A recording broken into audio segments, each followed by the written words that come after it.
Hi, I'm Rob, and in this Gems of War video, I'm going to take a look at the Soulforge and tell you what I think is good and bad in there, what's best to craft and what's maybe best to avoid. Also going to take a look at this weekly event troop, the Thorn Scout. Let's take a look at this. Why does that artwork look super familiar? Is there a very familiar troop to that in the game already, or something near identical? I feel like I've seen that before, but maybe I'm going mad. Anyway, deals magic +3 damage to an enemy, boosted by entangle gems and brown gems. Traits are wood ancestry, immune to mana drain, silence, fairy fire and entangle. Snare trap, 10% chance to create an entangle gem when my turn begins. And stone link, gain bonus brown mana from brown gem matches.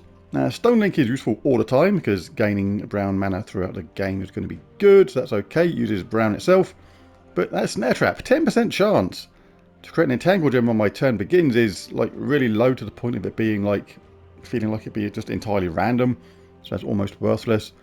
And immune to mana drain, silence, fairy fire and entangle is actually quite good, but the spell is a bit average to so nothing fantastic about Thorn Scout, and the traits in a way kind of let it down a little bit, particularly that middle one.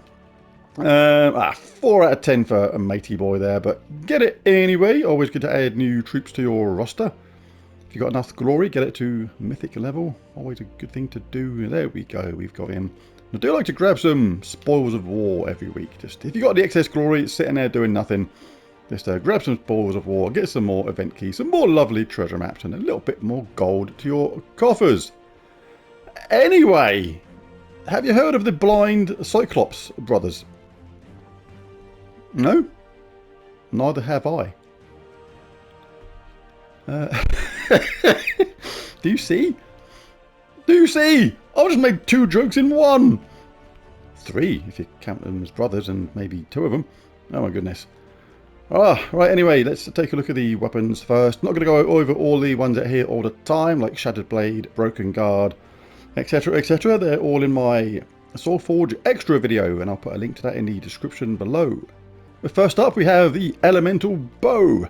Deals magic-based damage to an enemy, boosted by elemental allies. Then create a mix of 6 blue and green gems for each elemental ally. So you must have a full team of elementals to make the full effect out of that. That's what you want to do anyway on those sort of weapons. It does seem to weaken it quite a bit, even if you're missing one of the particular troop required. So this needs yellow and purple to get charged, creates blue and green. But with this one, you're going to favour green troops, if you can, over the blue one. So you want green elementals if you can. And the reason is, when you cast this, one of the upgrades, if you've got it upgraded, is Leaf, which is Leaf Storm, so it creates more green than other colours. This is a good one as well anyway, because Tangling is really good. Entangles the first enemy when you cast it. So yeah, nice mana gen weapon with a little bit of damage as a sideshow. Oaken Crown. Deal damage to an enemy boosted by Forest of Thorns allies. Then create a mix of 6 green and yellow gems for each Forest of Thorns ally. So a similar kind of weapon. This uses purple and brown, creates green and yellow. Same deal as before. Make sure you got those Forest of Thorns allies, at least a couple of them using green and or yellow to make the most of all that juicy mana. And again, this one has Tangling also as a upgrade. Always nice to have Tangling as an upgrade on these weapons. Do like it. It's very effective, especially against skull teams, obviously. Bow of Thorns. It's a thorny bow. Do you fire it at someone or bash them around the head with it? Anyway, remove all green gems. This is kind of the anti-Forest of Thorns weapon in a way. Then deals magic +5 damage to an enemy, boosted by gems removed. If the enemy is from Forest of Thorns, or if the battle is in Forest of Thorns, deal double damage. So it's not one of those weapons you use very often, but worth picking up. They're one of the cheap ones. Just 75 diamonds to get this crafted. So always nice to get done. Hammer of Force, always good. Always better to have a Hammer of Force rather than a Hammer of Marshmallows or something. Deal a magic-based damage to an enemy, and there's a 4% chance to kill them, boosted by elemental enemies. Should have been maybe changed to Hammer of Not Much Force, but it doesn't have the same ring to it, does it? Yeah, that 4% chance to kill is extremely low. Even if you had a full team of elemental enemies, then it's still going to only be 20%. It's only going to be like a 1 in 5 chance still, even if you're up against a full team of elemental enemies. And it's hardly the best elemental enemy counter either. So yeah, collectible more than anything, that one. Wonder Stars isn't in my Soulforge extra video, because that was created after Wonder Stars come out, or before Wonder Stars come out rather. But yeah, choose one. Amazing weapon. Create 6 elemental stars and bless all allies, or create 7 umbral stars and curse all enemies. So fantastic weapon. The mana gen, really good. You can use it for the bless at the same time. Bless is like a super cleanse. You cleanse your whole team with the effect of being impervious at the same time.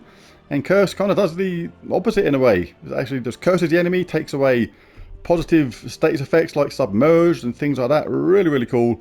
Yeah, and generates mana galore. But it can backfire sometimes. That is only bad side. But if it didn't have that sort of negative effect, now and again it would just be absurdly good. And literally there'd be no other reason to use any other weapon in the game. It's already got to that point in a way where if you can use Wonder Stars, a lot of people just do, because it is just such a good mana generator. And so good for the cleanse and the curse. What else we got? Amethyst Band. Explodey summony weapon. Explodes magic +1 green gems. Grants a random status effect to all elves. Then summons a elf troop. So yeah, I do like the old explodey summony weapons. Thorn of the Gods. Explode magic +1 green gems. Another explodey summoning weapon. Grant a random status effect to all Forest of Thorns allies this time. Then summon a Forest of Thorns troop. And again, another one that has Tangling as one of the upgrades. Not too bad at all. Hammer of Nature. Another cheapo weapon, just a mere 75 diamonds to get crafted. Does light splash damage to an enemy, then creates 7 green gems. So yeah, that's why it's a cheap one, because it's nothing fantastic, but it's okay as a low level weapon. If you're super new to the game, this is all you can afford, then it's okay. If you're really, really mega new, that splash damage can do damage to 3 enemies potentially. The 7 green gems can help it recharge, but it's got Tangling as well. But yes, that low amount of creating 7 green gems, if you're up against a team that's using green at the same time, then that 7 green gems is as likely to help them as it is to help you, because the chances of you getting a 3 or 4 match from that are not super crazy mega epic, if you know what I mean. And do we have any more? We have a Badger Blade. Anything that's got a badger in its title is great, isn't it? Deal damage to an enemy boosted by brown gems and beast allies. Well, maybe not then. It's just a basic mana generator with a boost. Again, more collectible. Doomed Eye Aegis. Give a magic +2 armor to an ally with a +3 per tempering level boost. Give a barrier to all brown allies and stun all brown enemies. If the enemy has a doom, then convert 3 brown gems to giant brown gems. So this is the Tower of Doom weapon for this week. So much better to get it from the Tower of Doom shop. If you get it from here, it's going to cost you your much valued diamonds and some other stuff at the same time. And it is the Tower of Doom weapon, so you're going to want to get it from the shop anyways. Much better to get these kind of weapons with gems than it is with your hard-earned diamonds. So grab it from the Tower of Doom shop. Right, let's move on to the troops and see what's going on in there. If you're a newer player or you're missing troops just full stop, always a good idea to go through these Summoning Stone troops. Have a look who's in there, see if there's anybody that's good that you're missing. Any goblin is worth picking up that you're missing. Any troop that starts with Empowered. We've got Mercy Healer. Starts battles with full mana. Always worth picking them up because they are just so useful in so many teams. And anybody that's just annoying. By annoying, I mean if you've seen them in a team or they've annoyed you, you found them tricky to fight against, then and you haven't got them, yeah, there's a chance to pick them up, because if they're annoying to you, then the chances are you can be annoying to them, and that means it's a awkward troop to fight against. See, Clockwork Sphinx is a nice little one there. I do like me a bit of Clockwork Sphinx now and again. Leshy on the annoying chart. Entangle all allied and enemies. Destroys all green gems, but is immune to entangle himself once you've got that second trait there. So yeah, have a little gander through them. Right, let's start at the bottom and work our way up. Always a good way to go. Right, so who is first? Same deal as before. Not going to go over all the troops that are here all the time. They're in my Soulforge extra video as well. The first mythic we have here is Sagittarian. Does, looks like double magic +4 true magic to an enemy. Then steal either 10 magic or 20 life or 20 armor from the enemy. I mean, the spell isn't that fantastic. I mean, if it gives itself that nice magic boost, it's not too bad. and obviously the other thing can make it more survivable. And it does have that celestial arrow. Why am I talking like I've got a mouthful of cheese? I need a slurp of my drink. Bear with me 1 second. Let me just go get this. Nice slurp of tea. Right, let's try that again. The celestial arrow. Give 2 magic to all yellow allies when matching yellow gems. So with that storm, the Song of Light, is traits work okay together. Those last two. Summon a light storm at the start of battle, that's yellow. Every time you collect yellow, which you do to charge him up, he's going to gain 2 magic like that as well. So even though it starts off really bad, if you're in a longer game, or if you've got no choice but to be in a longer game because of lack of troops or things like that, then it can actually deliver quite a bit of true damage in the end, but still not one of the better mythics for me. Right, who else do we have? We have the Wild Queen. Depends upon what mood she's in. She can be a bit wild, she can be a bit meh at the same time. She's normally quite annoying for me. I actually stopped using her in Guild Wars because every single time I just cast her, she just failed to match anything. And I'm talking when there's like green and skulls all over the place. It's like, how on earth can you create 22 skulls in green but not make a single match of anything and actually do it time and time again? It's like, so I actually gave up on her. But she is effective when she's in a good mood. Stealing that attack from an enemy makes her attack obviously more powerful while reducing it from the enemy. And that mix of skulls and green should most of the time work out, but my Wild Queen has been in a bad mood with me for a long time. So she got kicked out of bed and I haven't used her since. So there, up yours, Wild Queen. But she does have Wild Frenzy. All the Wild Folk allies gain 2 attack at the start of every turn. But yeah, the traits overall aren't too good. It's all about the spell really for the Wild Queen, or the not so Wild Queen, depending upon how crazy she is. But in the right mood, if you've played her and that's worked for you, that spell, then she is an awesome mythic. In a bad mood, she's an annoying mythic, which will get you in a lot of trouble. It is what it is. Infernus.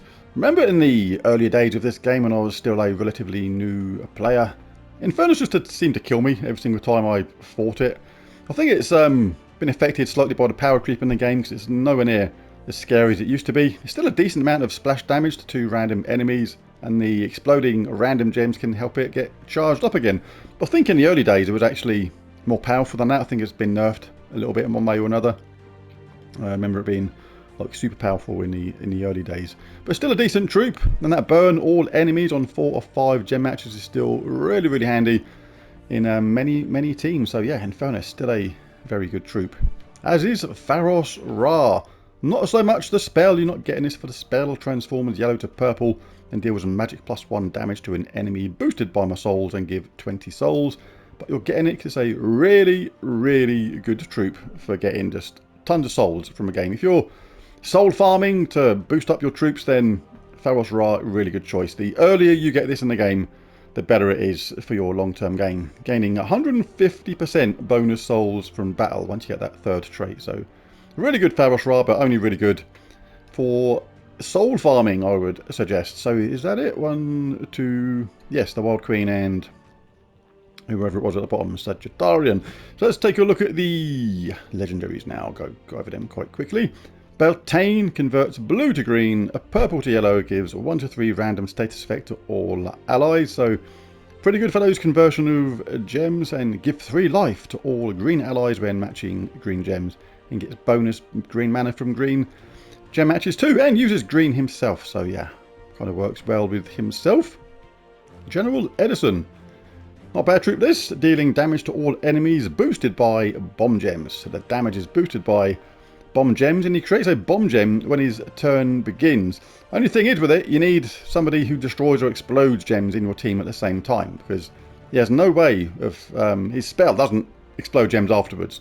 So basically you're just going to get the screen clogged up with bomb gems effect in the end, or the enemy's going to explode some gems and make the most of them, or use them for itself or themselves. So yeah, General Edison, decent, but make sure you got a exploder in your team at the same time if you're going to use it. High Priestess Chazka, not bad, really good. In fact, deal damage to all enemies boosted by yellow gems, and bless all yellow allies. So nice bless, damage to all, and conjures a light storm when her turn begins. Really handy when you want a guaranteed storm, or you just want an awful lot of yellow all the time. Good old High Priestess Jaska. And we have Soulforge. Another one that has bonus souls from battle. And does damage to an enemy, gain 10 souls. If the enemy's life is greater, deal triple damage and triple souls. So I think that is the fourth one. Who gets my super coveted not mythic of the week? Pharos-Ra is very, very good for newer players. That is for absolutely for sure. Getting those points. It's not really Sagittarian. It's just not quite good enough. Oh, crikey. I've kicked her out of bed. And there's a good chance I might actually give it to the Wild Queen. So yeah, even though she can be a bit annoying when she fails to make those matches of the skulls in green, when it works she is crazy effective. And that stealing attack from an enemy can make sure you actually reduce the effect of any backlash you may get from her being in a bad mood when she casts. So yeah, so I'm going to give my mythic of the week to the Wild Queen. Very cool troop. When she's in a good mood, she's absolutely devastating. When she's in a bad mood, she's really annoying and you will just be annoyed with her. But yeah, the Wild Queen gets my mythic of the week. Well, there's a video. I'll be back later on with my Tower of Doom team and my Underspire team. But thanks for watching the video and I'll catch you again in the next one. Bye for now.